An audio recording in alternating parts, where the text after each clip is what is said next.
Hello my quilting friends, Leah Day here with a new machine quilting video. Last week we learned how to paper piece the paper airplanes quilt, and this week I want to show you how to quilt it with a super easy design that you can quilt with your walking foot. So let's first check out the quilt and I'll explain why I designed it the way I did, and then we'll jump on the machine and learn how to machine quilt it together.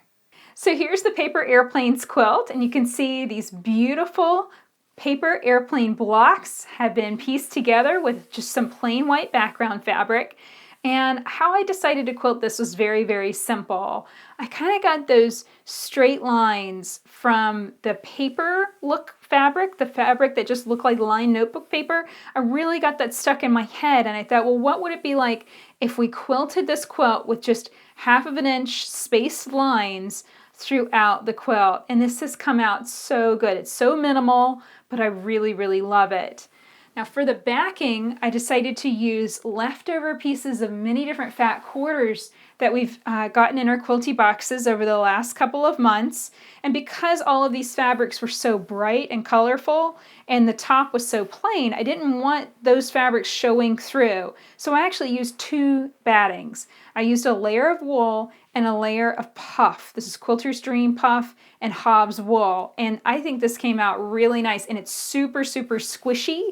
It's super soft and puffy. So I'm getting started here in the center of the quilt, and I've pulled up thread right here at the point between one triangle. And here's the thing that Dad kept messing up on. Every time he went to thread the machine when working with his walking foot, for some reason he kept leaving the walking foot down in the down position. And so he'd thread the machine and get started stitching, and the whole thing wouldn't work. It would just gag and have a really bad, nasty thread break. And the reason is you've got to thread your machine with the foot up, so that way it will pass through the tension discs and actually have tension. So make sure to always thread with your foot up, then drop your foot when you're ready to quilt. And I know this quilt is so puffy, it's kind of hard to tell when the foot is up versus down. It's definitely down now. We're gonna get started stitching. I did decide to mark all of the lines on the quilt. We just used a fine line, water-soluble blue pen.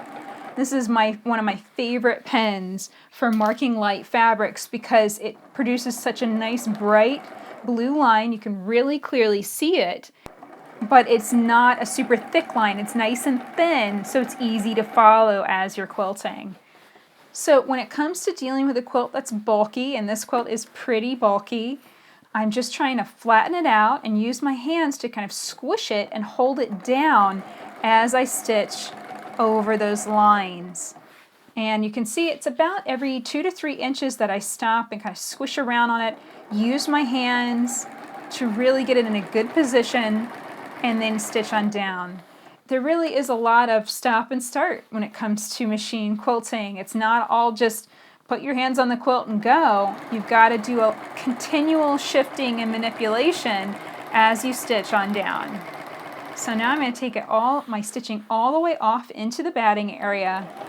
And the nice thing is when you stitch way off, you can just hit your thread cutter and then return to the center and get started back in that point. So now I'm rotating the quilt ever so slightly, drop my foot, and I'm going to drop the needle down in exactly the same spot that I pulled up before. And so I am going to deal with thread breaks right there. I'll have to tie those off and hide them, but it's no big deal. Just tie them in a knot and bury them with a cheater needle, no big deal. I've got another video, I'll make sure to link up so that way you know how to do that. And the quilt's at a slight angle, but actually to me this feels even more comfortable than just the straight angle. It's not super uncomfortable. And as we quilt from the center, as we work our way to the edges, it'll become even more comfortable to quilt and be less bulk inside of the machine. So now for that direction change, I just rotated the quilt ever so slightly, and I'm just following that line straight off the edge.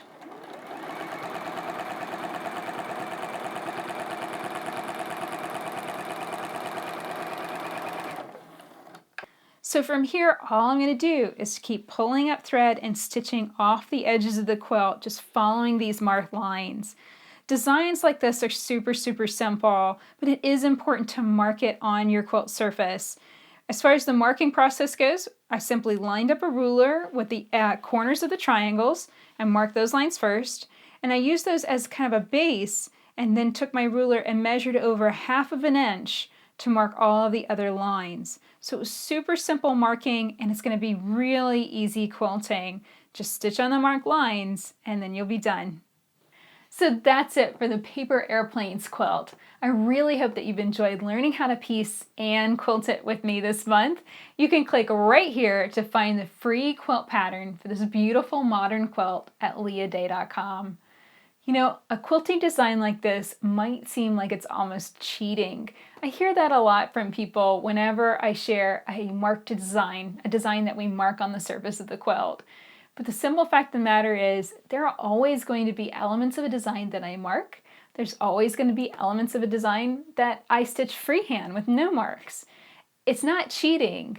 It's not breaking the rules in some way. And in fact, actually, what I found is that marking more of the design might take a little bit more time in prep, but it usually results in a faster and easier quilting process.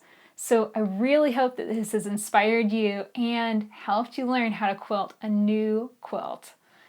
Definitely subscribe to my videos so you don't miss out on any new quilting projects we have coming out every month. Until next time, let's go quilt.